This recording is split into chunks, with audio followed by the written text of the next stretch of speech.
नेपाल टेलिभिजनका लागि शिखर नेपाल प्राइभेट लिमिटेडको प्रस्तुति विकास र बहस। आदरणीय दर्शक महानुभावहरू नमस्कार। नेपाल टेलिभिजनबाट हरेक शनिबार बिहान 9 बजे प्रसारण हुँदै आइरहेको कार्यक्रम विकास र बहसमा यहाँलाई हार्दिक स्वागत गर्दछु। म शेखर खनाल। दर्शकवृन्द, कार्यक्रम विकास र बहसमा हामीले विशेष गरी भौतिक पूर्वाधार सेक्टरलाई समेट्दै आइरहेका छौँ। आजको श्रृङ्खलामा भने हामी यस्तै र अलि भिन्न खालको विषयवस्तु लिएर यहाँहरूको माझ उपस्थित भइसकेका छौँ। दर्शकवृन्द, मानव जीवनका लागि एनिमल अर्थात् जनावरहरूको कतिको महत्त्व हुन्छ यहाँहरूलाई थाहा छँदैछ। चाहे अन्तर्राष्ट्रिय लेभलमा होस् चाहे नेसनलमा होस्, चाहे घरपालुवा जनावर होस् चाहे जङ्गली जनावर, यसको संरक्षण समृद्ध गर्नका लागि राज्य र मानव आफ्नो तरिकाले लागेको पनि देखिन्छ। सोही सन्दर्भमा आजको दिन भनेको इन्टरनेसनल डङ्की डे। आज हामी यिनै सेरोफेरोमा कुराकानी गर्दैछौँ। आजको श्रृङ्खलामा हाम्रो अतिथि हुनुहुन्छ एनिमल नेपालका कार्यकारी निर्देशक हरिप्रसाद जोशी। यहाँलाई हार्दिक स्वागत गर्छु। धन्यवाद। यहाँ एनिमल सेक्टरमा लागेर काम गर्दै आउनुभएको छ। कति भयो यहाँ यो सेक्टरमा बसेर काम गर्न थाल्नुभयो?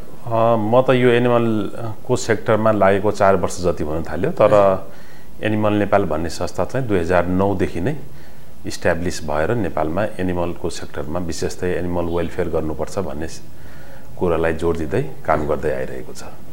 जस्तो कि यो सेक्टरमा काम गर्दै जाने क्रममा कस्ता खालका एनिमलहरूपट्टि यहाँको बढी ध्यान दिएर काम गर्नुभएको पाइन्छ?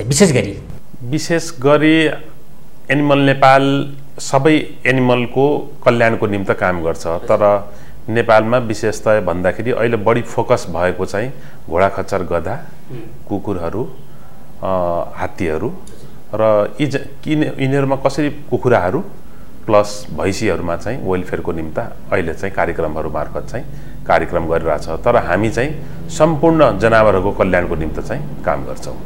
कुनै पनि वस्तु अथवा चिजको महत्त्व भइसकेपछि मात्रै त्यसलाई चाहिँ विशेष रूपमा मनाइन्छ, हैन? अथवा त्यो चिजलाई मान्छेले नबिर्सुन् भन्नका लागि अथवा त्यसको महत्त्व अझै बढाउनको लागि महोत्सवहरू उत्सवहरू मनाउने गरिन्छ, हैन? जस्तो नेपालमा पनि अब बाघ दिवस भन्ने पनि छ, हैन? अब नारी दिवस भन्छ, विभिन्न यस्ता दिवसहरू छन्। र आजको दिन भनेको इन्टरनेसनल डङ्की डेको रूपमा आज हामी मनाउन गइरहेका छौँ। यो इन्टरनेसनल डङ्की डेको रूपमा किन मनाउन थालिएको जस्तो लाग्छ यहाँलाई? अब यसरी हेर्दाखेरि नेपालमा अहिले चाहिँ गधाहरू एकदमै कम मात्रामा देखिए पनि यहाँले चाहिँ अझ 20-30 वर्ष पछाडि गयो भने गधाहरूले नेपालको जीविकापार्जनको निम्ति प्लस विशेषतः पहाडी जिल्लाहरूमा जहाँ चाहिँ बाटोघाटोको सुविधा नपुगेको छ, अझै पनि ती जिल्लाहरूमा चाहिँ यसले पुगाएको योगदान विकासको साथसाथै त्यहाँको व्यक्तिहरूको लाइभलीहुडलाई पुर्याएको योगदानको हामीलाई त्यति जनमानसमा थाहा छैन। यो डङ्की एकदमै राम्रो जनावर हो, चाहिँ एकदमै इन्टेलिजेन्ट जनावर हो। यसको बारेमा चाहिँ एकदमै कम मात्रामा ज्ञानहरू छ। यो ज्ञानहरू फैलियोस्, यसले दिएको कन्ट्रिब्युसन्सहरू पनि जनमानसमा थाहा होस् भनेर अन्तर्राष्ट्रिय रूपमा नै मे 8लाई चाहिँ डङ्की डेजको रूपमा मनाउने गरिएको छ। अब हामीका डङ्कीलाई हेर्ने दृष्टिकोण एकदमै नराम्रो छ। यसको कन्ट्रिब्युसनलाई पनि रिकगनाइज नभएको कारणले गर्दाखेरि यो डेको बारेमा चाहिँ जनसाधारणलाई चाहिँ त्यति जानकारी नभएको हो, तर अन्तर्राष्ट्रिय रूपमा चाहिँ पहिल्यैदेखि नै यो मे 8लाई चाहिँ एउटा डङ्की डेजको रूपमा चाहिँ मनाउँदै आइरहेको छ। जस्तो कि नेपालमा पनि हेर्नुहुन्छ भने मानव जीवनलाई सहज बनाउनको लागि गधाहरूले खेलेको भूमिका निकै महत्त्वपूर्ण मानिन्छ र त्यसमा सूक्ष्म अध्ययन गर्दाको अवस्थामा त्यो देखिन्छ। तर नेपालीमा एउटा उखान छ, खोला तरुल लौरो बिर्स्यो भने जस्तै अहिले ती गधाहरूको अवस्थाको विषयमा राज्यले कुनै पनि खालको चाहिँ ऐन कानुन नियम र तिनलाई संरक्षण समृद्ध गर्नको लागि कुनै खालको पहल गरेको मैले देख्दिनँ। यहाँलाई कस्तो लाग्छ? यो विशेषतः गधाको सवाललाई भनेर त कुनै पनि नियम कानुन या पोलिसीहरू बनाएको छैन, तर गधा चाहिँ काम गर्ने जनावर हो। काम गर्ने जनावरको लागि चाहिँ नेपाल सरकारले वर्किङ एनिमल वेलफेयर डिरेक्टिभ भनेर बनाएको छ, जसमा चाहिँ जति पनि काम गर्ने गधा लगायत अन्य काम गर्ने जनावरहरूको निमित्त चाहिँ कल्याणको निमित्त यो पोलिसी बनाएको छ। तर पोलिसीको रूपमै आइदियो, कानुनको रूपमा आएको छैन। कानुनको रूपमा नआएको कारणले गर्दाखेरि नेपाल सरकारको पोलिसी हो भन्ने मात्रै भयो, तर इम्प्लिमेन्टिङ एजेन्सीहरूको चाहिँ रोल एन्ड रेस्पोन्सिबिलिटी के हो त, यो कसैले सरकारवालाहरूले कार्यान्वयन नगरेपछि यो के हुन्छ भन्ने चाहिँ त्यसमा नभएको कारणले गर्दाखेरि यो कार्यान्वयन चाहिँ एकदमै फितुलो छ।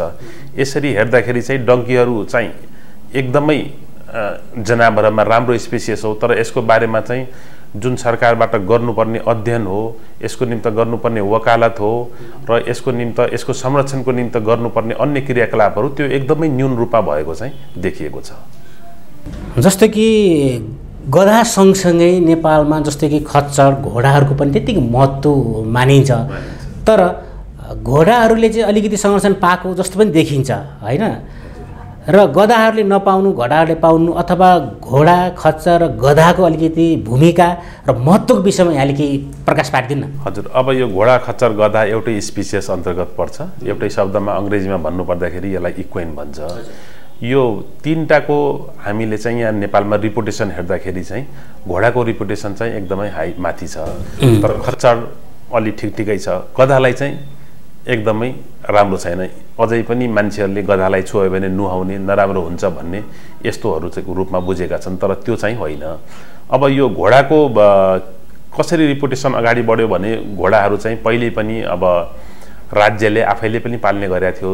विभिन्न भनौँ न राज्यका पहिला चाहिँ सादा अब यो सवारी साधन नभएको बेला चाहिँ अब ठुला ठुला व्यक्तिहरूले ठुला धनाढ्य व्यक्तिहरूले चाहिँ यो ट्रान्सपोर्टेसनको रूपमा आफूलाई चढ्नको रूपमा चाहिँ पालेको हुनाले गर्दाखेरि यसको रिपुटेसन चाहिँ यो तीनटा जनावरमध्ये अलि हाई नै छ।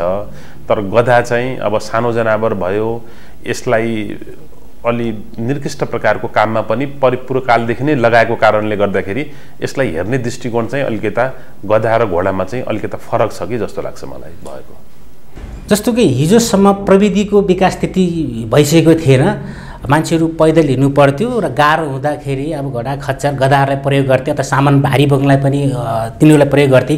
तर अहिलेको जेनेरेसनले चाहिँ त्यो चिजलाई चाहिँ त्यति ध्यान नदिएको हुन्छ, किन प्रविधिको विकास सँगसँगै उनीहरूलाई सवारी साधन विभिन्न प्रकारका सवारी साधन भयो, बाटोघाटोको सुविधा भयो, र यहाँले एउटा प्रश्न पारिदिनु पर्यो अहिलेका जेनेरेसनहरूलाई त्यो छाप अथवा त्यो जान्न जरुरी हुन्छ यस कारणले भन्ने कुरा यहाँले प्रश्न के पारिदियो भने हिजोका दिनमा गधाको महत्त्व के थियो, आजको दिनमा के छ, र भोलिसम्मका दिनमा यसको कस्तो खालको महत्त्व रहिरहन्छ र यसलाई चाहिँ हामीले मान्नै पर्ने अथवा यसको संरक्षण गर्नुपर्ने भन्ने बाध्यता कहाँबाट निस्किन्छ? अहिले यसरी हेर्दाखेरि यङ जेनेरेसनहरूमा चाहिँ अब हामीले यहीँ नै हेरौँ, काठमाडौँ भयो, तराईतिरहरू जहाँ चाहिँ विकासहरू भएको छ त्यहाँ चाहिँ गधाको जनसङ्ख्या एकदमै न्यून छ। अहिलेको यङ जेनेरेसनलाई चाहिँ गधाको बारेमा एक्सपोजरै छैन, घोडाको बारेमा अलिअलि छ, किनभने विभिन्न पत्रपत्रिका अरू युट्युब्सहरूले पनि घोडाहरूको बारेमा देखाउँछ। त्यसै कारण यो उनीहरूको ज्ञानको कमीले गर्दाखेरि चाहिँ गधाको स्पेसली विषयमा चाहिँ यो अहिलेको यङ जेनेरेसनलाई एकदमै कम मात्रामा ज्ञान छ। यसले गर्दाखेरि पनि अब यसमा ज्ञान चाहिँ राख्नुपर्छ। यो एकदमै राम्रो जनावर हो। अब हामीले परिपूर्व कालमा हेर्दाखेरि चाहिँ गधाले चाहिँ या घोडाहरूले चाहिँ नेपालको विकास निर्माण अझै पनि भनौँ पहाडी जिल्लाहरूमा चाहिँ यहाँहरूले चाहिँ नुन बोक्नु पर्यो, यहाँले चाहिँ औषधिहरू बोक्नु पर्यो, कुनै व्यक्तिहरूलाई बिरामी छ यता एक ठाउँबाट अर्को ठाउँमा ल्याउनु पर्यो भने यी जनावरहरू नै युज भएको पाइन्छ। तर यिनीहरूलाई जति यिनीहरूले काम गरेको छ, जति कन्ट्रिब्युसन दिएको छ, कन्ट्रिब्युसन यिनीहरूले चाहिँ बोक्नमा मात्रै दिएको छैन, हजारौँ व्यक्तिहरूको लाइभलीहुडलाई पनि यिनीहरूले चाहिँ सस्टेन गरेको छ। त्यसरी हेर्दाखेरि चाहिँ यो जनावर चाहिँ एकदमै राम्रो। हामी विकासोन्मुख देश हो, हाम्रो विकास निर्माण कार्यहरू स्लोली भएको छ। अझै पहाडी जिल्लाहरूमा चाहिँ विकास निर्माण गर्नको निम्ति यी जनावरहरू चाहिँ एकदमै कामको रूपमा लागि परेको छ। अब यहाँहरूले हेर्नुभयो, हामी WFP भन्छौँ, WFPले खाद्यान्नहरू चाहिँ विभिन्न हिमाली जिल्लाहरूमा पुगाउँछ। WFPले एउटा पोइन्टसम्म चाहिँ खाद्यान्नहरू चाहिँ त्यहाँ पुगाइदिन्छ, त त्यसपछि ढुवानी गर्ने चाहिँ यी जनावरहरू नै प्रयोग गरेको पाइन्छ। तर यो अन्तर्राष्ट्रिय सङ्घ संस्थाहरूले पनि जसले युज गर्छ तीहरूले पनि यो डङ्की विशेषतः खच्चडहरूको कन्ट्रिब्युसनलाई चाहिँ रिकगनाइज गरेको पाउँदैन। त्यसै कारण जबसम्म हामी यसले दिएको हामीलाई सुविधा, यो जनावरले गरेको कन्ट्रिब्युसन्सहरू जबसम्म रिकगनाइज गर्दैनौँ तबसम्म चाहिँ राज्यको तर्फबाट यो जनावरलाई रिकगनाइज गरेको जस्तो चाहिँ हामीलाई लाग्दैन। त्यसै कारण यो अहिलेको जेनेरेसनले पनि के बुझ्नु जरुरी छ भनेपछि नेपालको जस्तो कन्टेक्स्टमा यी जनावरले चाहिँ नेपालको विकास लाइभलीहुड साथै टुरिज्ममा पनि एकदमै महत्त्वपूर्ण भूमिका खेलेको छ। यो नेपालको जीडीपी ग्रोथ गर्नलाई पनि यो जनावरहरूले चाहिँ एकदमै महत्त्वपूर्ण भूमिका खेलेको छ। यहाँहरूले हेर्नुभयो तराईमा ब्रिक्स फ्याक्ट्रीहरू छ, इटा उद्योगहरू, अधिकांश इटा उद्योगहरूमा चाहिँ यो घोडा खच्चर गधाहरूले चाहिँ यो त्यो उत्पादन गर्नको निमित्त ब्रिक्सहरू उत्पादन गर्ने निमित्त एकदमै ठुलो भूमिका खेलेको छ। ब्रिक्स फ्याक्ट्रीहरूले पनि नेपालको जीडीपीमा केही न केही रूपमा चाहिँ कन्ट्रिब्युसन गरेको छ। यसरी यहाँहरूले चाहिँ तराईतिर, मध्य पहाडीतिर जहाँ चाहिँ टुरिज्मको विकास भएको छ त्यहाँतिर र हिमालीतिर हेर्दाखेरि यिनीहरूले ठुलो कन्ट्रिब्युसन गरेको छ। यहाँहरूको कार्यक्रम विकास हो। अब विकासमा सरोकार राख्ने व्यक्तिहरूले पनि यसको कन्ट्रिब्युसनको बारेमा चाहिँ एकदमै ज्ञान कमी छ। त्यसले गर्दाखेरि हामी जस्तो व्यक्ति, यहाँ जस्तो पत्रकारहरू, यी सबैले मिलेर चाहिँ यसको कन्ट्रिब्युसन्स र यसले पुर्याएको योगदानहरूको बारेमा चाहिँ हामीले रिकगनाइज गरेर यो जनावरलाई पनि रेस्पेक्टफुल बनाउने हो भने अबको नयाँ जेनेरेसनले यसको महत्त्वको बारेमा बुझ्दछ चाहिँ। जस्तै कि अब अहिलेको परिप्रेक्ष्यमा हेर्नुहुन्छ भने गधाहरू त एकदमै लोप भइसकेको अवस्था देखिन्छ। अब यसलाई संरक्षण सम्वर्धन गर्नको लागि राज्यको तर्फबाट मात्रै नभएर आम पब्लिकको तर्फबाट अथवा योसँग सरकार राख्ने व्यक्तिहरूले कस्तो खालको भूमिका निर्वाह गर्नुपर्छ जस्तो लाग्छ? अब यो लोप हुँदैछ। पहिला धेरै मात्रामाहरू देखिन्थ्यो, किनभने धेरै ठाउँमाहरूमा चाहिँ सडक पुगेको थिएन। सडक नपुगेको ठाउँमा यसलाई नै लाइफलाइनको रूपमा युज गर्थे। अब हामी सबै सरोकारवाला, खालि सरकारले मात्र होइन, अन्य सर्वसाधारणले पनि के बुझ्नुपर्छ भन्दाखेरि नेपालको कन्टेक्स्टमा अझै पनि यो गधाको त एकदम महत्त्वपूर्ण छ। यहाँहरूले हेर्नुभयो भने खच्चड चाहिँ पहाडको एकदमै लाइफलाइन हो चाहिँ। खच्चडको बिना त्यहाँ खाद्यान्नहरू ढुवानी गर्दछ, ग्यासहरू ढुवानी गर्छ, मेडिसिनहरू ढुवानी गर्छ। यो गधा बन्ने प्रक्रिया के हो भने घोडा र गधाको मिश्रणबाट खच्चड बन्छ चाहिँ, गधा खच्चड बन्छ। त्यो खच्चड चाहिँ नेपालको लाइफलाइन हो हिमाली पहाडहरूतिर।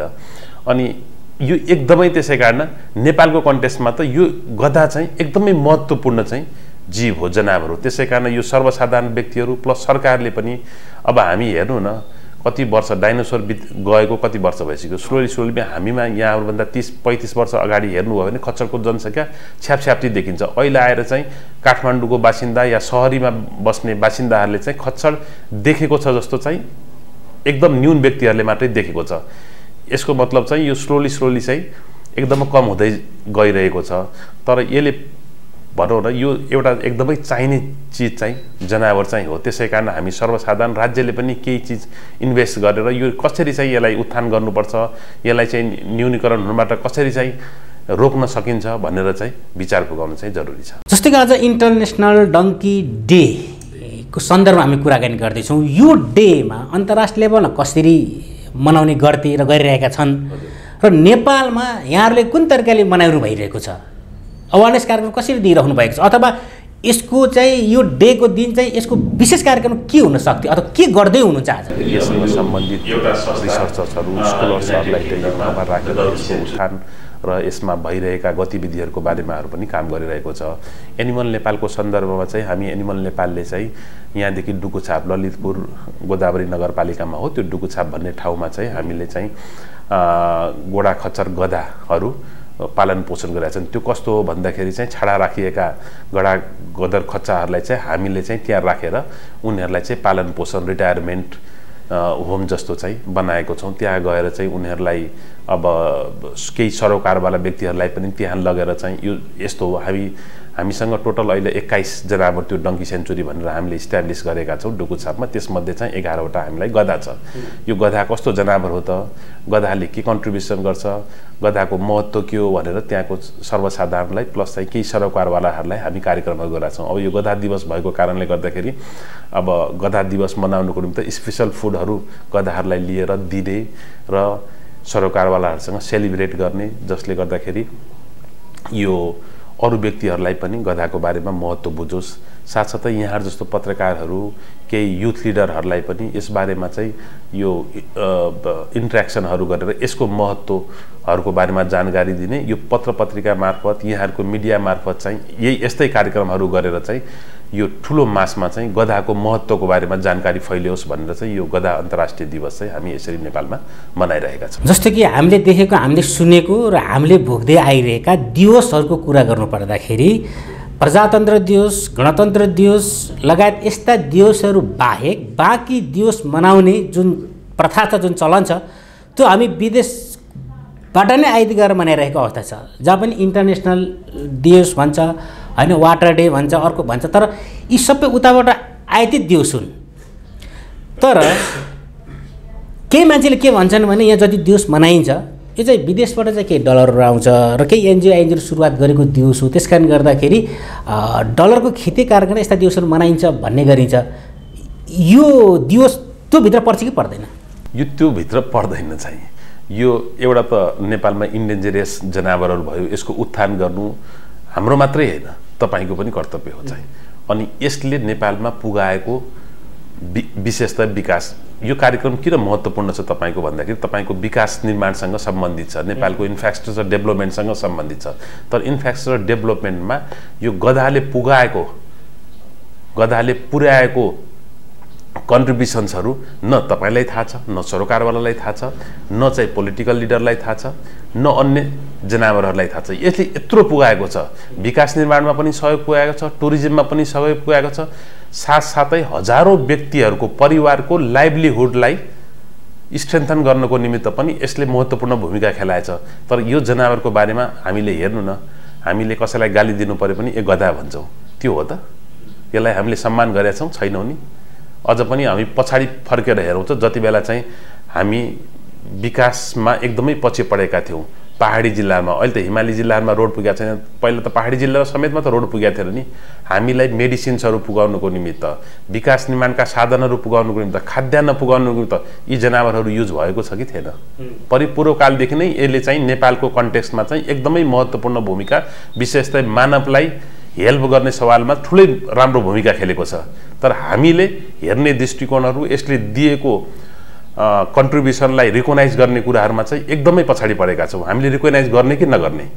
रिकगनाइज गर्नको निम्ति यस्ता डेहरू मनाउने, यो जनावरले नेपालमा नेपालको जनमानसलाई दिएको, उनीहरूलाई गरेको राम्रो कार्यहरूको निम्ति यसलाई रिकगनाइज गरेर यसको बारेमा चाहिँ हामीले एक दिनै भए पनि, यो त एक दिनै सुरुवातै एक दिन मार्फत गर्नु पर्यो। यो दिन मार्फत चाहिँ सबै सरकारवालालाई जनचेतनाहरू फैलाएर ल अब हाम्रो पनि दायित्व छ है त, एउटा या दुईटा व्यक्तिको मात्रै दायित्व होइन, त्यसै कारण सम्पूर्णको दायित्व हो भन्ने दायित्व जोग गराउनको निमित्त यो दिवस हामीले मनाउन लागेको। यो कुनै अन्तर्राष्ट्रिय उसबाट आएको पनि होइन, यो बारेमा ज्ञानै थिएन। अन्तर्राष्ट्रिय मे 8 डे चाहिँ अन्तर्राष्ट्रिय गधा दिवस हो भनेर यहाँ जहाँसम्म लाग्छ अहिले कुरा चल्दैछ। अरू यहाँहरूले सोध्नु भयो भने मानिसलाई कसैलाई पनि थाहा छैन। यो बारेमा चाहिँ जानकारी हुनुपर्छ, किनभने नेपालको जस्तो कन्टेक्स्टमा गधाको कन्ट्रिब्युसन एकदमै भएको कारणले गर्दाखेरि यो डे बारेमा चाहिँ जानकारी भएर गधाको रिपुटेसनलाई हामीले चाहिँ अगाडि बढाउनुपर्छ। हिजोका दिनहरूमा यो कुरा थाहा थिएन पनि भन्नुभयो। आज तपाईँ एनिमल नेपालको कार्यकारी निर्देशकमा रहिरहेको अवस्थाखेरि यो चिजलाई उठान गर्नुभयो, यसलाई चाहिँ पब्लिकमा ल्याउनुपर्छ, यसलाई चाहिँ अवेरनेस कार्यक्रममा गर्नुपर्छ भन्ने खालको कुरा ल्याउनुभयो। यहाँ व्यक्तिगत रूपमा ल्याएको कुराहरूलाई अब यसलाई चाहिँ सारा मान्छेले थाहा पाउनको लागि, सारा मान्छेले जानकारी प्राप्त गर्नको लागि चाहिँ विभिन्न खालको अवेरनेस कार्यक्रम गर्नुपर्ने हुन्छ, प्रचार प्रसार गर्नुपर्ने हुन्छ। त्यसको लागि कस्टिङ लाग्छ। अनि त्यो कस्टिङ यहाँ कसरी जुटाउनुहुन्छ, अथवा यसको महत्त्व अझै छै बढी भन्नका लागि छ राज्यसम्म पुग्नु पऱ्यो, पब्लिकसँग पुग्नु पऱ्यो, मिडियाकर्मीसँग पुग्नु पऱ्यो। त्यो मेन्टेन यहाँले कसरी गर्ने सोच राख्नुभएको छ? होइन, अब यो मेन्टेन त कसरी राख्ने भन्ने यो त अब सबैको दायित्व हो, यहाँहरूको पनि दायित्व हो, यहाँहरू पनि त अब सरकार थाहा पाउनु पऱ्यो नि त। जस्तै कि हरेक मान्छेले यो मेरो दायित्व भन्नको लागि त थाहा पाउनु पऱ्यो, थाहा दिनको लागि त प्रचार प्रसार गर्नु पऱ्यो। त्यसको महत्त्व छ कि छैन भने? छ, एकदमै महत्त्व। जसरी यसरी आयो हामी चाहिँ यही कार्यक्रम मार्फत पनि, यो एकदमै पपुलर कार्यक्रम हो। नेपाली टेलिभिजन अझै जस्तो त तपाईँको यसै विकास निर्माण कार्यक्रम, यो कार्यक्रम यसै पपुलर छ। त्यो मध्ये चाहिँ यो नेपाली टेलिभिजनमा प्रसारण हुन्छ। नेपाली टेलिभिजनको लाखौँ भ्युवर्सहरू छन्। आजको यो कार्यक्रम मार्फत हजारौँ व्यक्ति, लाखौँ व्यक्तिहरूले सुन्छन्, थाहा पाउँछन् र यो डे पनि रहेछ भन्ने यसरी चाहिँ प्रचार प्रसार हुन्छ। हामीले कतै रिसोर्स जुटाएर गर्नुपर्ने आवश्यकतै छैन। यहाँहरू जस्तोको सहयोगले हामी यसको महत्त्वको बारेमा चाहिँ अगाडि बढाउन सक्छौँ। अन्तमा इन्टरनेसनल डङ्की डेको विषयमा यहाँलाई थप भन्न मन लागेको कुराहरू अथवा यसको अझै महत्त्व दर्शाउनको लागि केही छ भने यहाँले प्रश्न पारिदिनु पर्यो। होइन, अब यहाँको विकास र बहस हो। मैले अघि नै भने अब विकास र बहस, विकासको कुरा गर्दाखेरि हामी चाहिँ अहिले यहाँहरूले हेर्नुभयो भनेपछि नेसनल प्लानिङ कमिसनले एसटिजी रिपोर्ट बनाउँछ चाहिँ एसटिजी रिपोर्टमा चाहिँ खचर गधाहरूले पुगाएको नेपालको जीडीपी इन्क्रिज गर्नमा पुर्याएको योगदान प्लस विकास निर्माणको कार्यमा पुगाएको योगदान तर अप्ठ्यारो पर्दाखेरि पुगाएको योगदानहरूको चर्चा चाहिँ कतै पनि भएको पाउँदैन।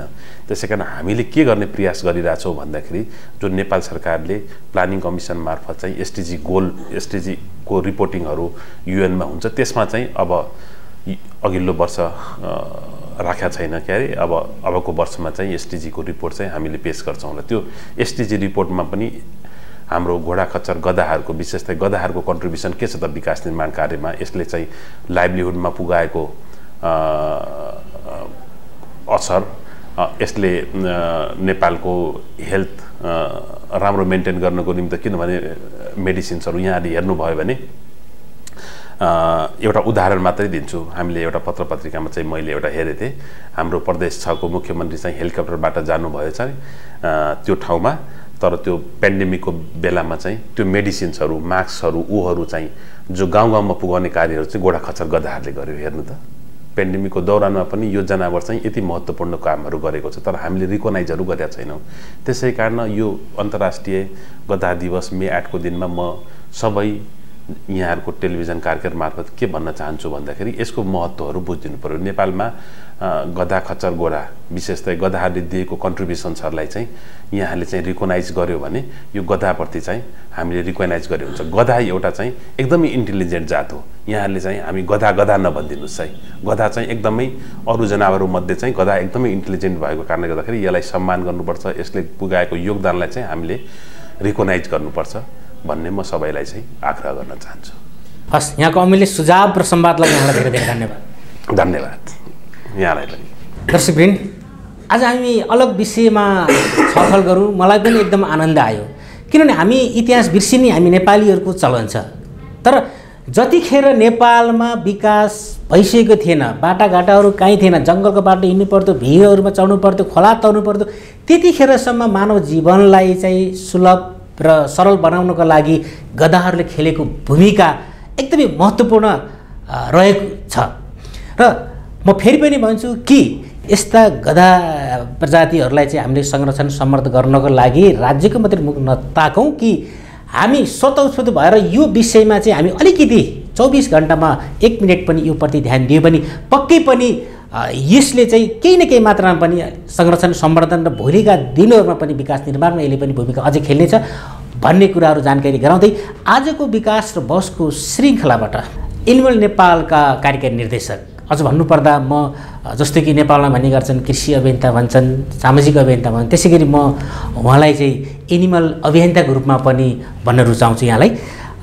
आजको श्रृङ्खलाबाट आजको अतिथि एनिमल नेपालका कार्यकारी निर्देशक हरिप्रसाद जोशी लगायत म कार्यक्रम प्रस्तुता शेखर खनाल अनि हाम्रो सम्पूर्ण इन्टायर टिमलाई बिदा दिनुहोस्। नमस्कार।